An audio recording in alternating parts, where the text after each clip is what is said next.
Boa noite, irmãos. Os irmãos fizeram esse convite para falar um pouquinho desse assunto. Eu tenho quase certeza que eu não vou trazer novidade. Eu acho que nós vamos apenas relembrar aquilo que os irmãos também já sabem, reforçar, algumas convicções. Eu acho que isso é importante. Então, assim, irmãos, eu quero deixar claro que o assunto de escatologia é um assunto um tanto difícil, não é? Não é um assunto que a gente pode afirmar 100% tudo, né? A gente afirma dentro daquilo que a palavra de Deus nos permite afirmar. A gente tem muito respeito com a palavra de Deus, temor, né? Porque nós estamos falando de coisas futuras e a gente precisa voltar para as Escrituras. E uma das coisas que tem me levado a estudar e a pensar nesse assunto, o fato de que esse ensino, o ensino do arrebatamento da igreja, tem se tornado um ensino que tem sido deixado de lado em muitos meios cristãos, e também igrejas que se reúnem ao nome do Senhor também têm deixado, e sendo que essa é uma das principais, digamos assim, não é das principais, mas é uma das doutrinas principais do nosso entendimento, da nossa forma de interpretar as Escrituras, não é? Os irmãos conhecem a história do movimento dos irmãos, como é que assim aconteceu, e a escatologia sempre fez parte dessa história. E com o advento da internet, muitos pregadores de internet, não quero falar mal de nenhum deles, há muitos irmãos preciosos falando na internet, isso é importante que falem mesmo, né? Mas esse assunto tem sido também um assunto que tem sido colocado em xeque. Há um pensamento reformado, calvinista, que tem trazido um entendimento diferente nesse assunto. E a proposta aqui é apresentar o assunto dentro daquilo que eu creio que os irmãos já entendem e trazer também de uma forma, digamos assim, apologética, fazendo uma defesa daquilo que nós acreditamos ser a interpretação correta, bíblica, literal daquilo que a gente lê nas Escrituras. E é uma coluna da nossa fé que precisa estar bem firmada. E quero contar também com as orações dos irmãos. Se os irmãos quiserem perguntar e participar, eu não sei como é que os irmãos se comportam, ficam à vontade também. Se os irmãos quiserem fazer alguma pergunta, também, se eu puder responder, responderei, senão a gente vai pedir ajuda e vai estudar. Mas os irmãos podem ficar à vontade.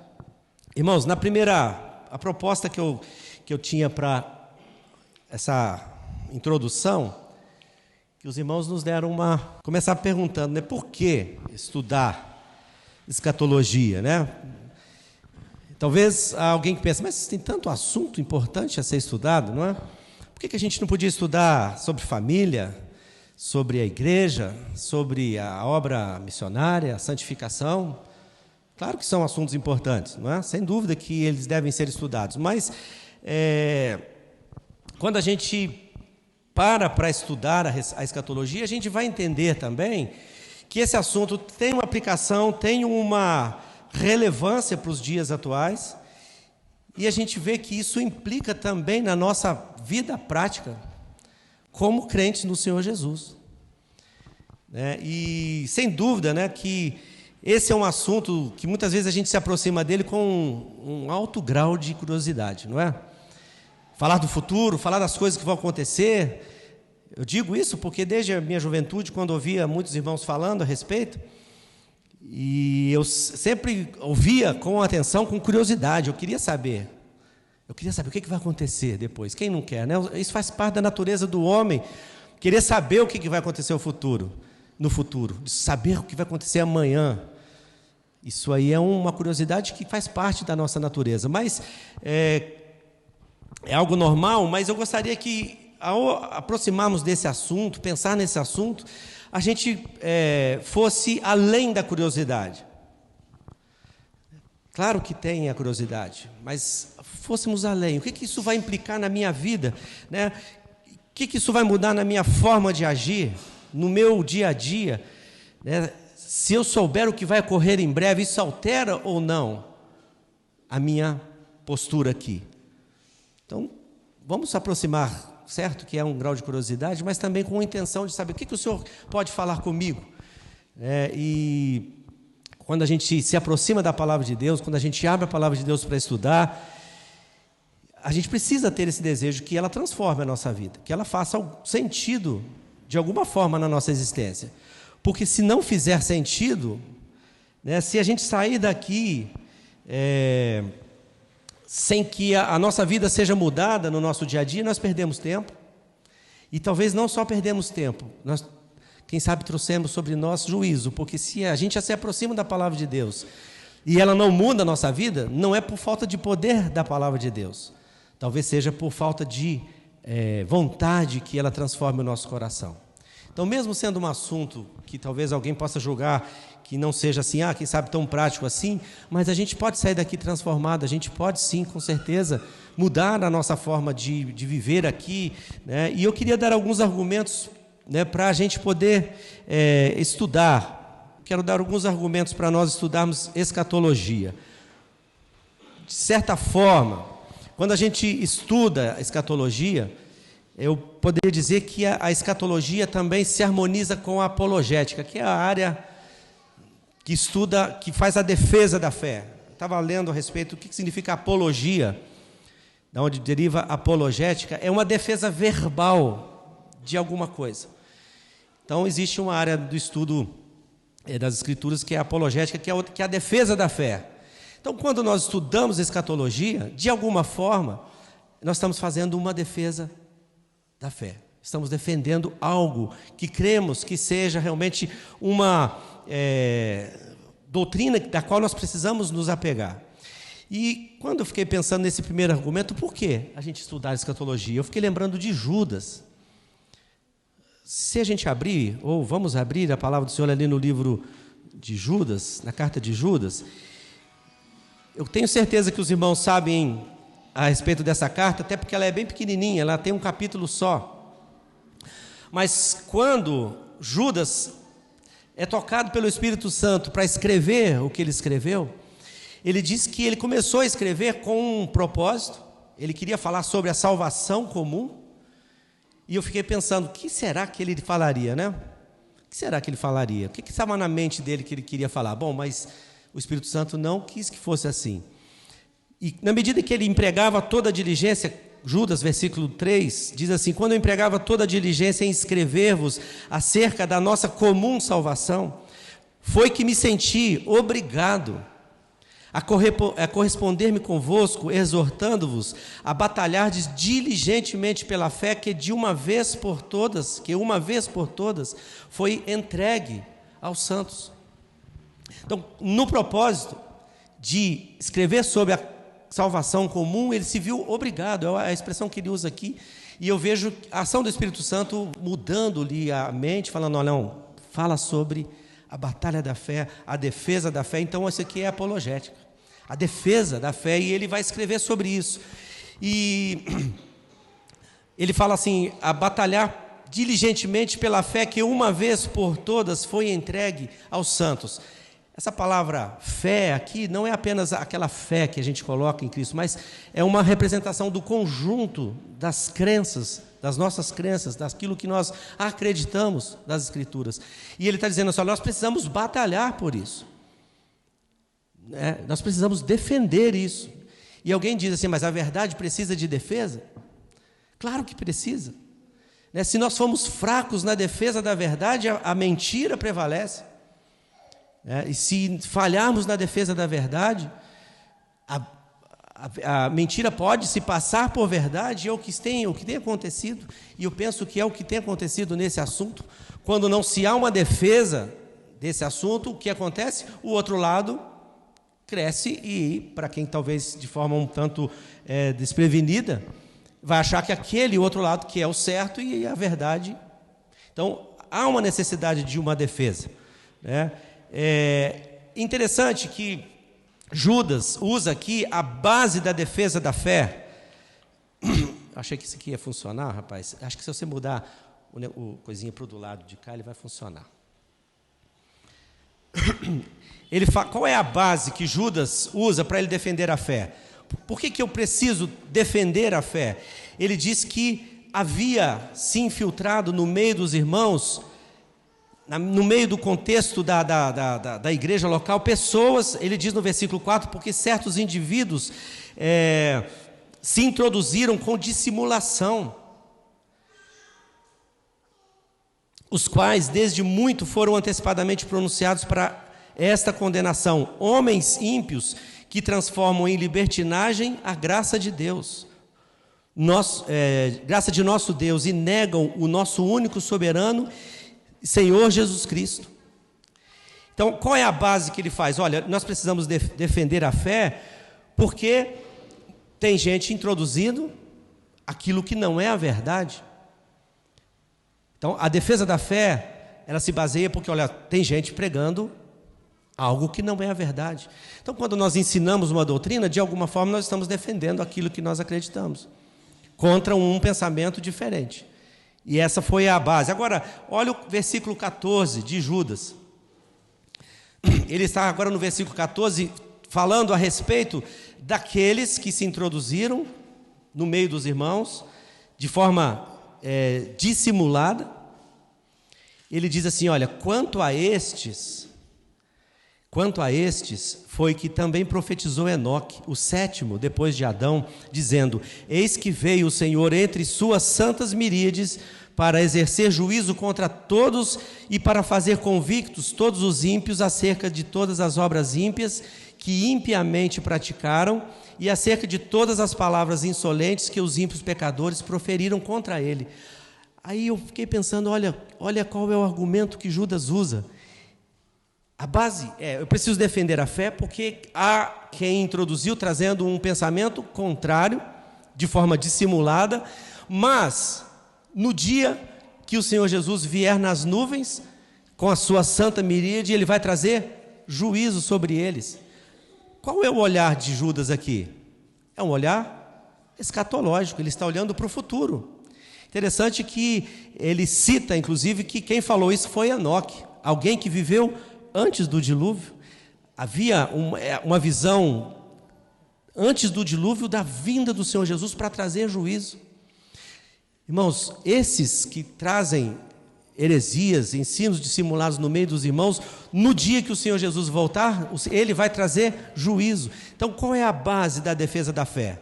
Eu preciso defender, mas um dia o Senhor ele mesmo vai trazer juízo. Ele vai exercer a verdadeira batalha pela fé. Ele vai trazer juízo sobre esses ímpios que introduzem dissimuladamente heresias destruidoras, como ele diz aqui. E achei interessante que Judas também, quando ele faz a defesa da fé e ele aponta para o futuro, falando, olha, o Senhor Jesus um dia vai voltar, o Senhor virá e vai trazer juízo, mas hoje, qual é a implicação, qual é o objetivo, né, da defesa da fé? É isso que Judas traz também. Olha o versículo 20 e o versículo 20 até o versículo 25.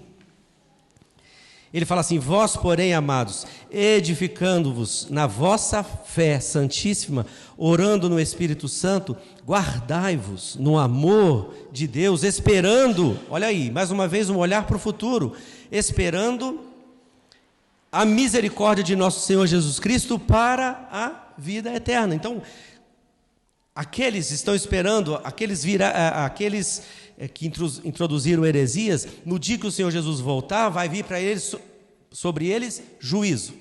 E nós estamos abrigados na fé santíssima, orando no Espírito Santo, guardados no amor de Deus, e quando esse dia chegar, nós estaremos protegidos. Então, ele diz no versículo 22, e compadecei-vos de alguns que estão na dúvida, salvai-os, arrebatando-os do fogo. Quanto a outros, sede também compassivos em temor, detestando até a roupa contaminada pela carne. Qual é o objetivo, então, da defesa da fé? Ele mostra que quando nós batalhamos pela fé, quando nós queremos que a nossa fé seja pura, firmada na palavra de Deus, o que a gente está fazendo? Trazendo santificação, pureza, separação do mundo, separação das heresias. Ou seja, o objetivo da defesa da fé é produzir santificação nos salvos. Então, irmãos, para mim, o primeiro argumento que eu apresento aqui, olha, falar do futuro, falar das coisas que irão acontecer, falar do arrebatamento da igreja, falar da volta do Senhor Jesus Cristo para o reino, isso para mim mexe no meu dia a dia. mexe na minha forma de negociar, na forma de eu viver com a minha esposa, com os meus filhos, mexe em tudo na minha vida, porque ele pode vir ainda hoje. Foi o que o nosso irmão orou. O Senhor pode vir ainda hoje. E se o Senhor pode vir ainda hoje, como eu creio que Ele pode vir, e todos cremos, como é que eu estou vivendo a minha vida aqui? Então, Judas está dizendo assim, olha, eu preciso defender a fé, porque há pessoas trazendo ensinos errados, mas eu preciso defender a fé, porque isso produz em nós santificação. Então, falar de escatologia é prático também. Porque se já pensou, se o Senhor Jesus vem buscar a sua igreja agora, e eu não estou vivendo uma vida que agrada ao Senhor, que vergonha que eu passarei? Eu vou apresentar-me diante dele com uma... claro que a salvação é pela graça, não depende das minhas obras, mas eu vou chegar diante do Senhor envergonhado, por não estar vivendo uma vida que lhe agrada.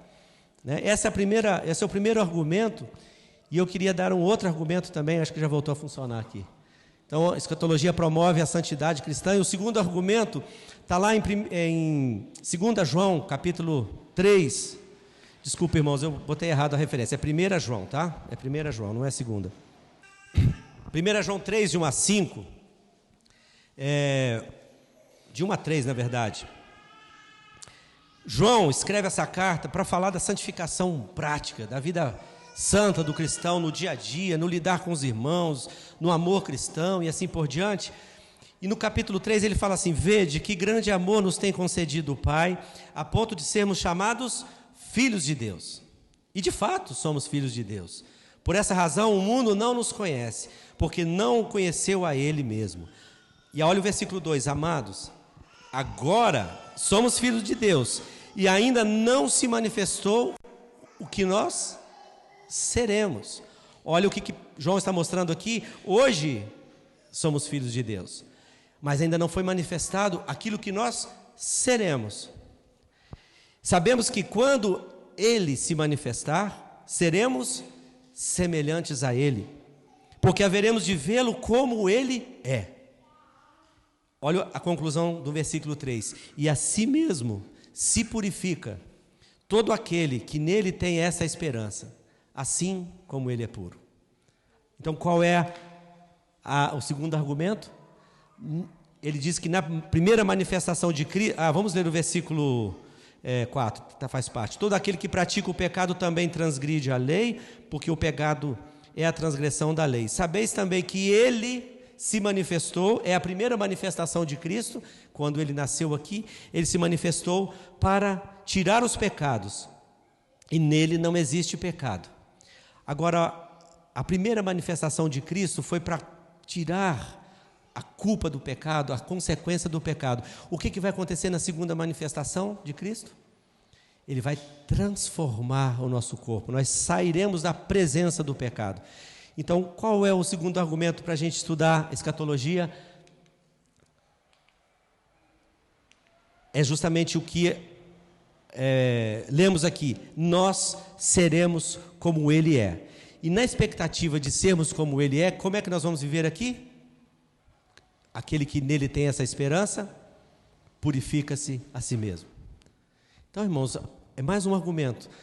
Estudar sobre o futuro, estudar sobre a segunda manifestação de Cristo, a vinda dele. A gente sabe que antes da segunda manifestação ele virá nos buscar. Isso muda a nossa vida aqui, muda o nosso comportamento. Assim como ele é puro, nós desejamos ser também, porque quando ele se manifestar, nós seremos transformados. Há um terceiro argumento que está lá em 1 Tessalonicenses 4, o versículo 13. Esse versículo é bastante conhecido. Se o Senhor nos permitir, nós vamos falar um pouquinho mais nesse texto em outra oportunidade. 1 Tessalonicenses 4 e 13 ele fala assim: irmãos, eu não quero que vocês sejam ignorantes a respeito dos que já dormem. Interessante isso, né? E no capítulo 5, versículo 1, Paulo, escrevendo aos Tessalonicenses, ele fala assim: irmãos, relativamente aos tempos e às épocas, não há necessidade de que eu vos escreva, pois vós mesmos estáis inteirados com precisão que o dia do Senhor vem como o ladrão de noite. Então, o que Paulo quer dizer aqui? Fiquei pensando nisso aqui. Quando a gente pega as cartas de Paulo, a gente estuda as cartas de Paulo, a gente vai ver que Paulo usa, em praticamente todas elas, a escatologia. Ele fala do futuro, ele fala do dia do Senhor, do arrebatamento, da ressurreição dos mortos, da nossa transformação. E eu achei bem interessante porque Paulo escreveu essa carta mais ou menos em 52 depois de Cristo. E essa igreja foi formada em 49 depois de Cristo, ou seja, ele está escrevendo para uma igreja que tinha 3 anos de vida. 3 anos de vida. É uma igreja bastante jovem, mas Paulo está dizendo assim: vocês já conhecem os tempos e as épocas. Eu não preciso falar de tempos e épocas para vocês, porque vocês já sabem. Isso me tocou bastante, irmãos, porque uma igreja jovem já sabia tudo, ou quase tudo, né? Mas Paulo escreve: tem algumas coisas que vocês não sabem e eu não quero que vocês sejam ignorantes, então eu vou explicar para vocês. É o que ele explica no capítulo 4. Eles estavam preocupados a respeito dos crentes que morreram, se eles participariam ou não do arrebatamento no dia que o Senhor levasse o seu povo. E isso era um detalhe que eles não sabiam, mas eles já sabiam. Paulo, no tempo que esteve ali, ensinou essa igreja. Percebem que é uma igreja jovem que já está bem ensinada no que diz respeito ao futuro. Paulo fala assim: eu não preciso mais falar de tempos e épocas, porque vocês já sabem. Lá no capítulo, na segunda carta, ele fala assim: quando eu estive com vocês, eu falei sobre isso. Ou seja, vocês não lembram que eu falei a respeito disso? Então, para Paulo, uma igreja jovem, ela é ensinada com escatologia. A gente acha, né, que escatologia é um assunto para crentes maduros. Vamos ensinar outras coisas. Depois, mais para frente, a gente fala sobre o futuro, sobre as coisas. Irmãos, se uma igreja não tem a dimensão exata do que vai acontecer em breve, se a gente não sabe o que nos aguarda, talvez ainda hoje, como eu vou viver a minha vida aqui? Que foco eu tenho se eu não sei para onde eu vou? Se eu saísse de casa hoje sem destino, como é que eu chegaria aqui? E hoje a gente usa o recurso, né? A gente tem o GPS, né? A gente coloca ali, a gente acredita naquilo ali, né? A gente entra, vira à direita, eu vira à esquerda, né? Talvez se a gente tiver com alguém que mora aqui, não, vira para a esquerda que é mais fácil, que tem um atalho. Mas a gente confia no GPS, não é? Por quê? Porque ele me dá direção. Uma igreja que não entende a respeito das coisas futuras, não entende qual é o propósito que Deus a colocou aqui e qual é o propósito que o Senhor tem lá na eternidade para ela, nós não vamos viver como igreja aqui de acordo com a vontade de Deus. Não é de se admirar que muitas igrejas têm voltado os seus olhos para esse mundo, acreditando que a igreja pode fazer diferença nesse mundo caído. E quantas igrejas têm se unido à política e a políticos e assim por diante, achando que a igreja pode se tornar relevante a ponto de mudar esse mundo. Enquanto que a palavra de Deus nos mostra que isso é absolutamente impossível de acontecer, porque também não é essa a missão da igreja. Não é essa a missão da igreja. Então, quando a gente estuda a respeito do futuro, uma igreja que sabe a respeito do futuro, das coisas que vão acontecer, ela é urgente na pregação do Evangelho, ela é urgente na santificação, ela sabe que pouco tempo nos resta, ou quem sabe nenhum mais, e que em breve nós vamos ver o Senhor. Então, estudar a escatologia dá rumo para uma igreja local ou para a igreja do Senhor. Então, isso faz parte, né, da batalha que nós devemos ter para a nossa fé, porque isso é importante, isso altera a nossa vida aqui. E Paulo está dizendo, então, de uma igreja de 3 anos de vida: vocês já sabem, eu não preciso falar muita coisa, vocês já estão inteirados.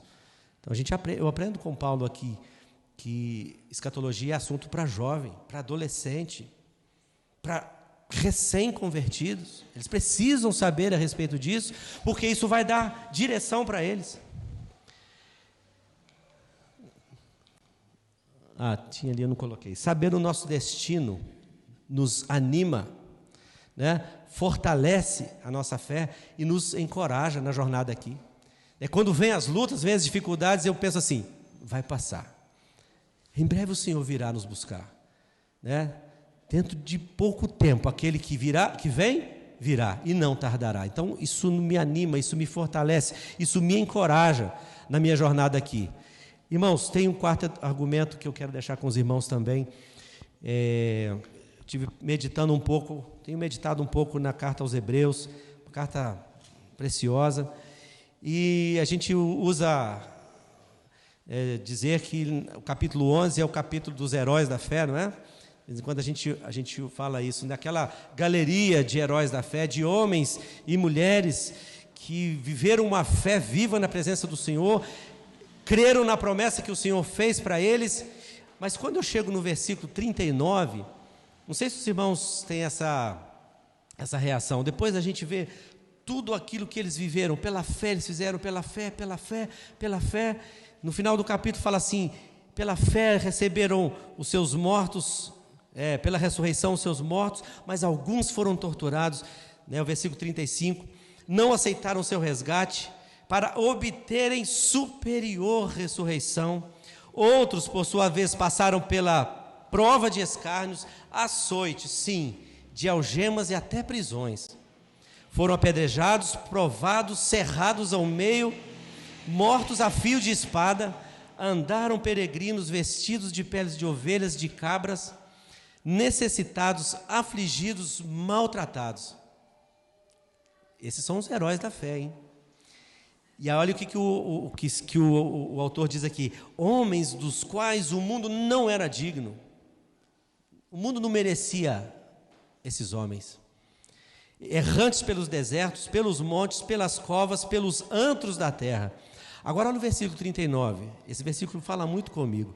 Ora, todos estes que obtiveram bom testemunho por sua fé, não obtiveram, contudo, a concretização da promessa. Ou seja, todos eles morreram olhando para o futuro, olhando a promessa que Deus havia feito de um reino, de um descendente de Davi reinando aqui. Esses todos olharam para frente, morreram na esperança, mas eles não obtiveram a promessa. Será que Deus falhou com eles? De jeito nenhum. De jeito nenhum. Olha o que diz aqui: por haver Deus provido coisa superior a nosso respeito, para que eles, sem nós, não fossem aperfeiçoados. O que a gente entende aqui, irmãos? O que Deus vai ter que fazer com esses heróis da fé para que eles alcancem a promessa? Para que eles recebam aquilo que Deus prometeu? Eles vão precisar ressuscitar. E uma ressurreição física, literal, para que eles encontrem aqui um reino literal, no qual Deus cumpra de forma literal aquilo que Ele prometeu a eles. E qual foi o foco? O que me impressiona nesses homens aqui é qual foi o foco da vida deles que fizeram passar por todas essas lutas aqui que nós lemos, todas essas dificuldades, e eles permaneceram olhando firmes. Viam lutas, dificuldades, açoites, prisões, etc. Eles estavam olhando firmemente para onde? Para aquele que fez a promessa. Aquele que, olha, mesmo que me matem, mas eu continuo olhando para lá porque Ele é fiel. Qual era então o foco da motivação deles? Escatológico, futuro. Eles estavam olhando para o futuro. Eles não estavam querendo ganhar aqui. Eles queriam ganhar lá. Mas aqui diz que eles não receberam a promessa. Mas eles vão receber, porque Deus é fiel. Um dia, na vinda do Senhor Jesus, para vir reinar, não para arrebatar a igreja, para vir reinar, eles vão ressuscitar. E todos eles serão introduzidos literalmente no reino de Cristo aqui. E Deus vai cumprir a promessa que fez para eles. Agora, olha interessante, irmãos, o capítulo 11, então, olhar para o futuro os manteve perseverantes. Eles enfrentaram tudo porque eles estavam olhando para frente. Agora, olha o capítulo 12. Como começa o capítulo 12, fala assim: portanto, é a ponte. Vocês viram tudo o que aconteceu com eles? Portanto, nós, visto que temos a rodear-nos tão grande nuvem de testemunhas, desembaraçando-nos de todo o peso e do pecado que tenazmente nos assedia, corramos com perseverança a carreira que nos está proposta, fazendo o quê? A mesma coisa que eles, olhando firmemente para o autor e consumador da nossa fé, Jesus, o qual, em troca da alegria que estava proposta, suportou a cruz, não fazendo caso da ignomínia, e está sentado à destra de Deus. Depois ele vai falar de várias outras coisas aqui, ele vai chegar lá, olha, porque vocês não chegaram ao Monte Sião, versículo 25, a cidade, ou melhor, vocês chegaram ao Monte Sião, a cidade do Deus vivo, a Jerusalém celestial. Qual é o foco que ele quer que nós tenhamos aqui? Futuro. O nosso olhar, irmãos, tem que estar olhando para cima, olhando firmemente. Então, o argumento que ele traz aqui: ajustem o foco do olhar de vocês para que vocês sejam perseverantes, como foram perseverantes aqueles que morreram sem ter a promessa concretizada. Entenderam o que eu quis dizer? Uns morreram com os olhos totalmente focados no futuro, não receberam ainda a recompensa. Qual é a nossa missão hoje? Olhar para o futuro, com os olhos fixos em Cristo, sabendo que Ele vai cumprir a sua promessa. Isso muda a nossa forma de enxergar o mundo, não muda? As coisas que o mundo tenta nos oferecer, tenta nos seduzir, fala assim: não quero. Eu tenho algo maior, eu tenho algo superior, e eu tenho aqui uma tribuna de pessoas, e fala assim: olha, assim, está nos rodeando uma nuvem de testemunhas, que são esses do capítulo 11, eles me incentivam a olhar para frente e falar: o Senhor logo vem, Ele é o meu alvo, Ele é o meu foco, eu quero estar junto com Ele para todo sempre. Irmãos, falar de escatologia mexe com a nossa vida aqui. Se nós vivêssemos intensamente, lembrando que o Senhor Jesus pode vir hoje, na hora que viesse aquela vontade de passar do limite, de fazer qualquer coisa errada, de dar uma olhadinha num pecado que nos assedia ali, a gente fala: não, meu alvo é outro, meu foco é outro. Eu não vou perder tempo com essas coisas aqui, meus olhos estão colocados em Cristo. Então, escatologia muda a nossa forma de enxergar a vida cristã, a nossa carreira cristã muda a nossa vida aqui. Por isso que esses argumentos eu quis trazer para os irmãos. Não é um assunto de segunda categoria. Não é um assunto que talvez a gente possa... vamos pensar nisso depois, né? E eu me lembro do tio Oséias, que era tio dele também. Tio Oséias era um homem de Deus, né, um dos irmãos ali do bairro de Luz. Ele era, na verdade, de Córrego Fundo. E eu me recordo como aquele homem viveu e como eu via Cristo naquele homem. Eu via a pessoa de Cristo refletida no caráter daquele homem. E o anseio daquele irmão, o tio Oséias, todos lá, nem quem era sobrinho dele chamava ele de tio Oséias, né? O tio Oséias ansiava, vivia na expectativa de que Cristo poderia vir a qualquer instante. Ele não tinha outro compromisso senão de pregar o Evangelho. Quem o conheceu sabe que ele andava pelas ruas da cidade, ele falava com todo mundo. Todas as pessoas com as quais ele parava na rua, ele falava do Evangelho, ele pregava a respeito da necessidade de salvação.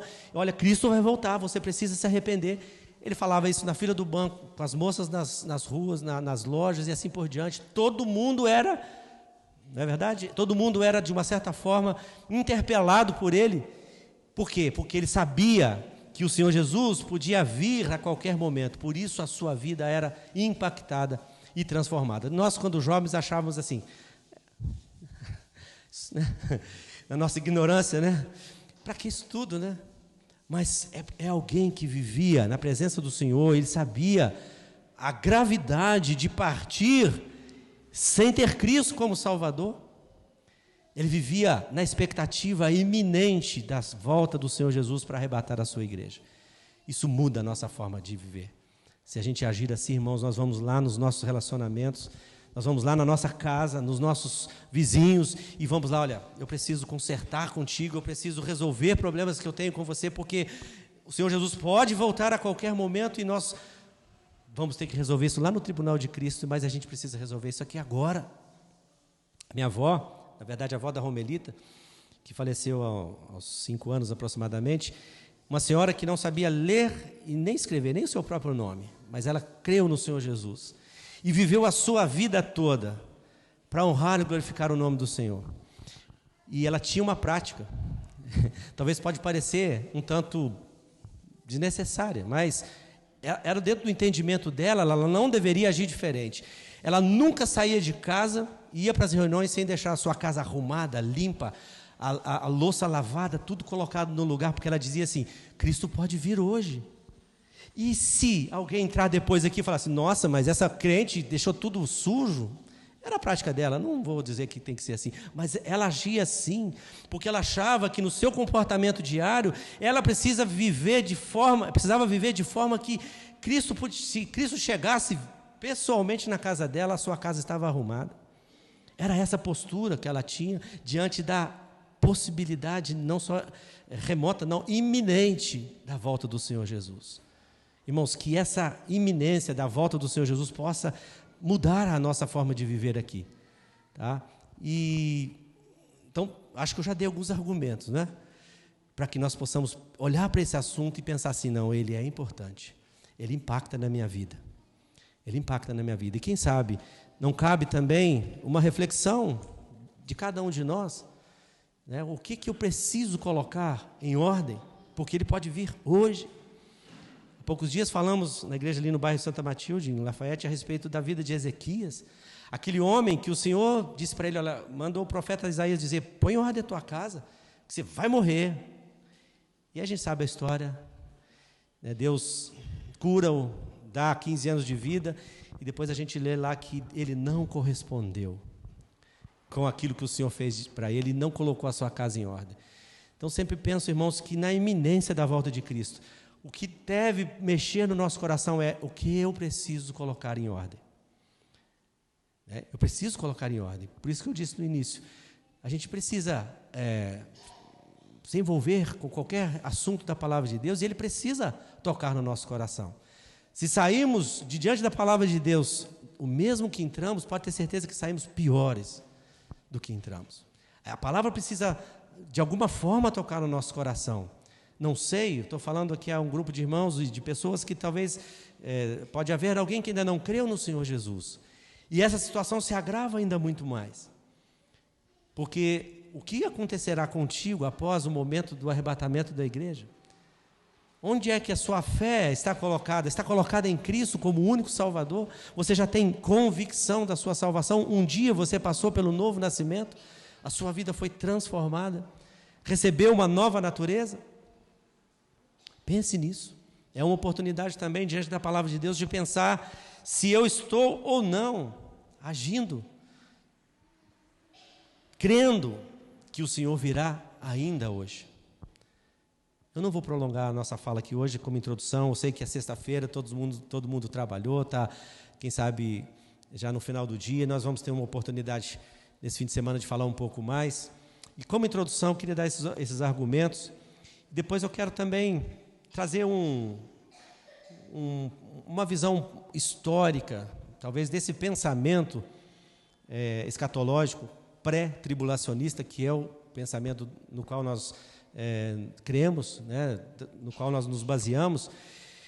E a gente vai observar que pela história não é um assunto novo, como alguns têm dito, que é um assunto que começou lá no século XIX, e isso aí, os reformadores, nenhum deles falava, isso aí é um assunto novo, uma doutrina nova que inventaram aí, né?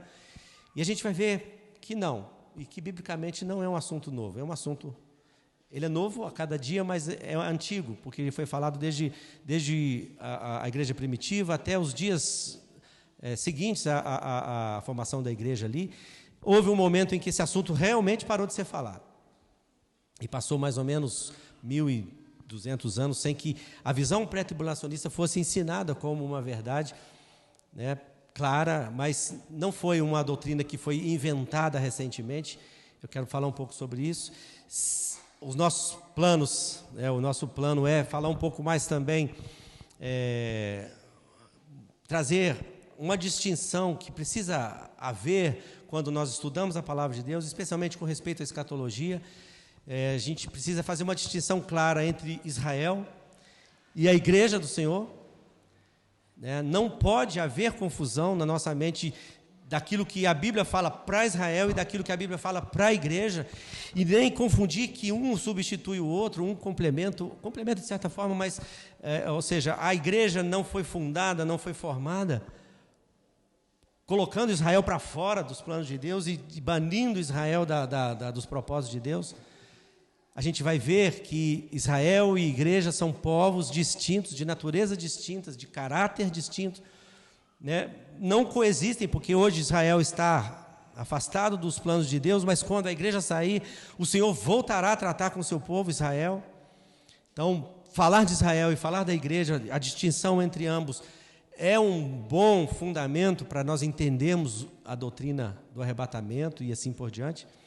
Se o Senhor nos permitir também, eu quero trazer para os irmãos um pensamento a respeito de Apocalipse 12, um texto que o Senhor tem me feito aprender várias lições ali, e há ali figuras e há ali ensinos que mostram a distinção de Israel com a igreja e também